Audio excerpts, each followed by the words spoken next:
Subscribe to our channel for the mysteries and stay for the stories.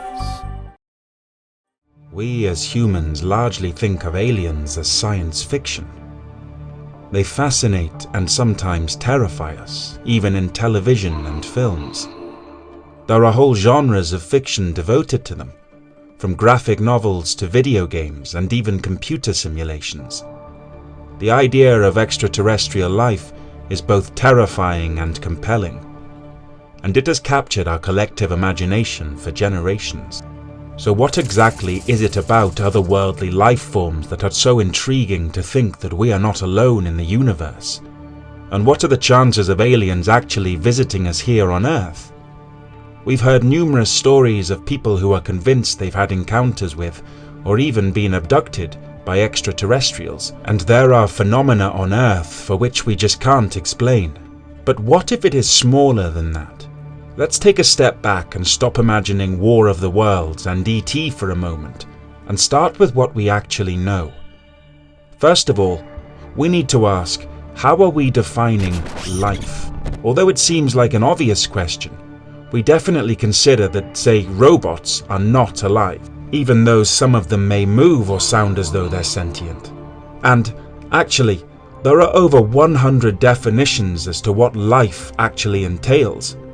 In biology, the standard criterion is generalized as that of something that moves, breathes, grows, reproduces, and excretes. This covers a wide range from bacteria to plants to people, but excludes robots. The honest truth is that we can't anticipate what we don't know.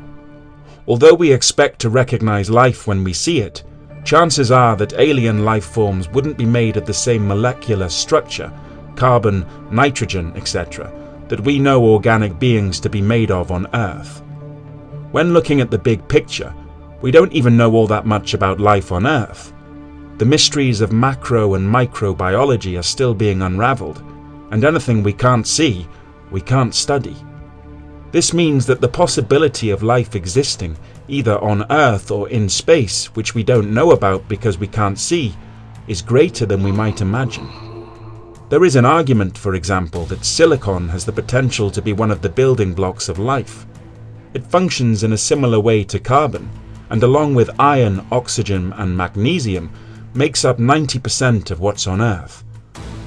Although silicon remains heavy on Earth and insoluble in water, there is a very real possibility that elsewhere in the universe conditions might exist in which silicon functions similarly to the way that carbon does on Earth.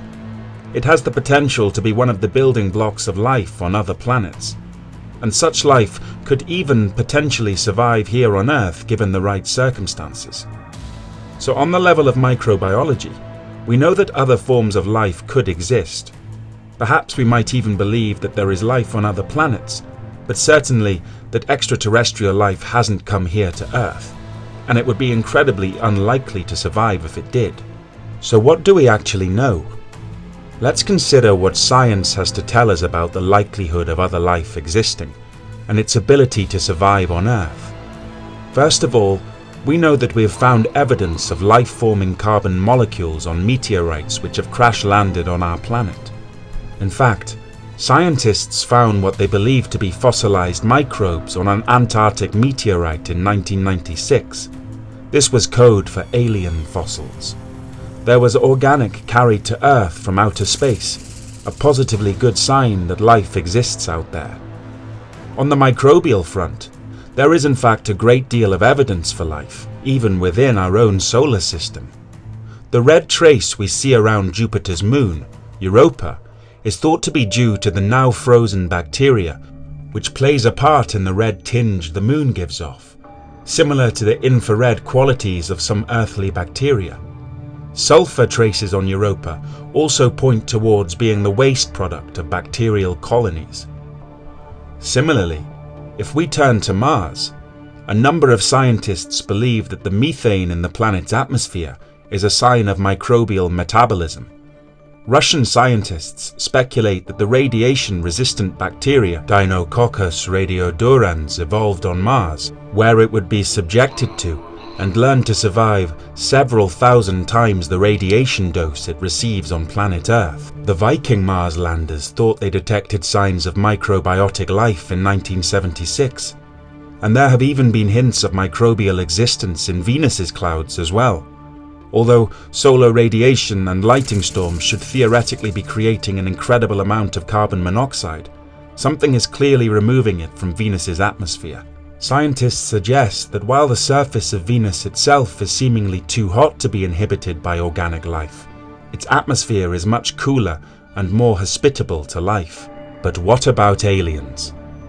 The knowledge that microbial life almost certainly exists in other parts of the solar system is fascinating. But there's a long way to go between bacteria on Jupiter's moons to perceptive visitors to Earth. Except, how do we explain some of the truly bizarre occurrences which seem to have no other explanation other than aliens? Let's look at crop circles, for example. If you have never seen them before, crop circles are very well structured, geometric patterns, often quite intriguing, which mysteriously appear in fields overnight. They can be quite simple or amazingly complex, and have been studied by scientists, researchers, and fan groups alike since their first appearance in the 1970s. Though a majority of crop circles have been found in England, some have appeared in other countries. One of the most remarkable examples was the 1996 appearance of a crop circle across the highway from the equally mysterious Stonehenge, to be discussed shortly. Until then, some of the previous crop circles had been explained as the result of bad weather or uneven ploughing, but the 1996 crop circles, created in an incredible and complex fractal pattern called Julia Set, was undeniably laid out purposefully and by someone or something with high intelligence. As the design apparently appeared within less than an hour during the daytime, it would have been impossible to accomplish by hoaxers. Some scientists, including molecular biologist Horace Drew, believe that the crop circles are an attempt by extraterrestrial life forms to make contact, to send messages to us humans on Earth. They display a clear intelligence and operate through the language of mathematics, which is as close to a universal language as humans are aware of. Some enthusiasts suspect that the circles are caused by spaceships. Some advocate lasers or invisible energy beams, or even some form of psychic power. As outlandish as these explanations sound, and although even the famous 1996 crop circles were later proven to be the work of hoaxers, scientists admit that there is a small percentage of crop circles whose existence simply cannot be explained. Similarly, the enormous geometric shapes and outlines of animals carved into the Peruvian desert just outside the capital Lima are over 2,000 years old, and many consider them to be one of the best examples of alien existence on Earth. As the designs are so large that humans, without the perspective of flight or the tools to etch such enormous markings into the desert, could never have created something so enormous and complex on such a high plateau. The designs are said to have been drawn with one continuous line throughout, and are best seen from a similarly high mountainside or flying through the air. And then, of course, there is Stonehenge, located in Wiltshire, England. At the time it was built, around 3000 BC, not even the wheel had been created, and yet some of the stones in its construction weigh over 50 tons. Although there have been many theories over the years, to this current day, we have no explanation as to why Stonehenge exists, what the stone formation is meant to mean, and how it was put there in the first place, as the physical feat was surely beyond the scope of people.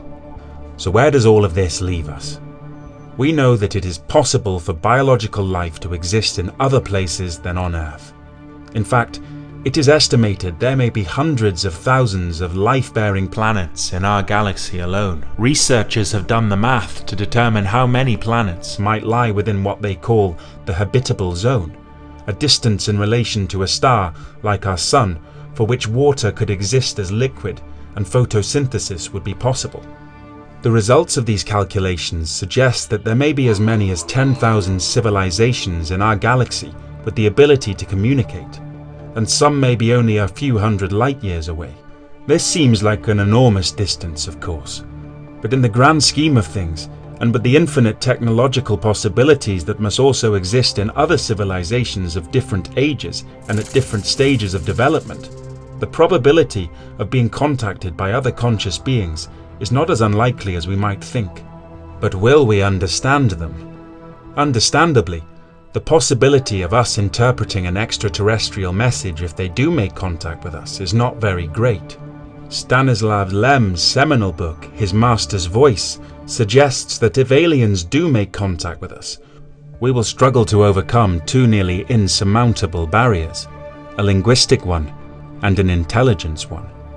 It is difficult to imagine what communication might be like with an extraterrestrial, considering another life form could possibly communicate in an entirely different way than we do as humans. This is one reason scientists believe that we are most likely to connect through the language of mathematics. It is very possible that if any other forms of life manage to communicate to us, or even physically visit us, they will have to rely on math-based technology. It is probable that if we used mathematics as a building block for basic translation, we may indeed be able to communicate with one another if the opportunity ever arrived. Of course, we may never in our lifetimes bridge the gap between the probability of alien microbial life existing near or with us and the other worldly mysteries like crop circles or Stonehenge. The further we're able to explore within our own universe, the more we'll know about how to contact any other existing form of life out there with us, and how to listen if they're trying to talk back. So what are your theories about other forms of alien life amongst us? Do you believe we're alone as the only form of human life in our galaxy? Let us know in the comments below. And don't forget to like, share and subscribe for more interesting videos like this.